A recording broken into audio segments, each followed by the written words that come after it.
l'agenda diplomatique mondial a été suspendu, puis transformé pour faire face à la pandémie de Covid-19.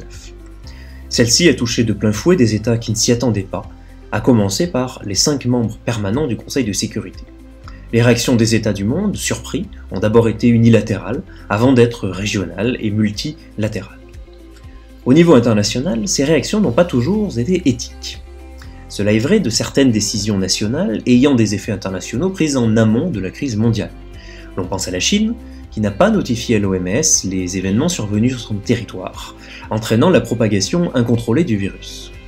Cela est également vrai de décisions et politiques étrangères adoptées pendant la crise, comme l'annonce américaine de cesser de financer la seule organisation internationale publique en mesure d'organiser une réponse sanitaire mondiale à la pandémie.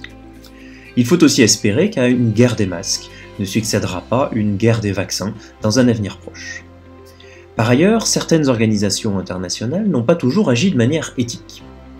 Les allégations de collusion au sein de l'OMS devront être prouvées ou écartées. Mais l'abstention du Conseil de sécurité des Nations Unies et son incapacité à se prononcer pour ordonner un cessez-le-feu mondial, à défaut de coordonner la réponse internationale à la pandémie, est tout sauf éthique.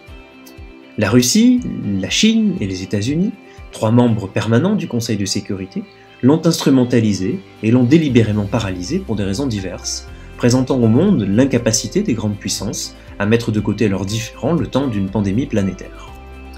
Si l'on accepte la carence chinoise en début de crise, aucune de ces décisions n'est illicite en droit international.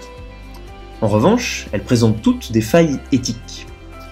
Or, l'éthique, qui est d'ores et déjà un enjeu économique et commercial pour les entreprises multinationales, est parallèlement et presque paradoxalement devenu un enjeu diplomatique.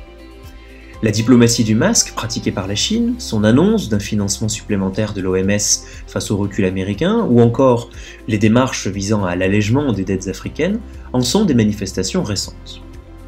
Il faut tirer les conséquences de la filtration de l'éthique parmi les enjeux diplomatiques pour poser les bases du multilatéralisme post-crise, construction dont la France entend justement être l'un des moteurs. L'éthique ne doit pas être l'oublié des réflexions, qui doivent aboutir à un multilatéralisme plus éthique, justement. Plusieurs propositions peuvent alors être formulées. D'abord, l'indispensable révision du règlement sanitaire international de 2005, le RSI, qui devrait intégrer l'enjeu éthique, notamment par un ajout au grand principe de l'article 3. Le futur GIEC Santé, en projet, devrait également prévoir une mission d'éclairage éthique de l'OMS. Ensuite, le contenu opérationnel du RSI devrait être modifié pour tenir compte des failles éthiques constatées. Notamment, les points focaux de l'article 4 pourraient être soumis à une évaluation régulière de leur procédure, par exemple sous la forme d'une inspection internationale qui a fait ses preuves par ailleurs. Une série de critères éthiques devrait y être inclus. Une culture de l'éthique devrait enfin irriguer l'Organisation des Nations Unies, et pas seulement concernant les fonctionnaires internationaux. Les États membres, comme la France, pourraient rédiger volontairement des rapports sur l'éthique de leur position au sein du Conseil de sécurité et de l'ONU de manière générale, sur le modèle des rapports volontaires sur l'application du droit international rédigés par certains États.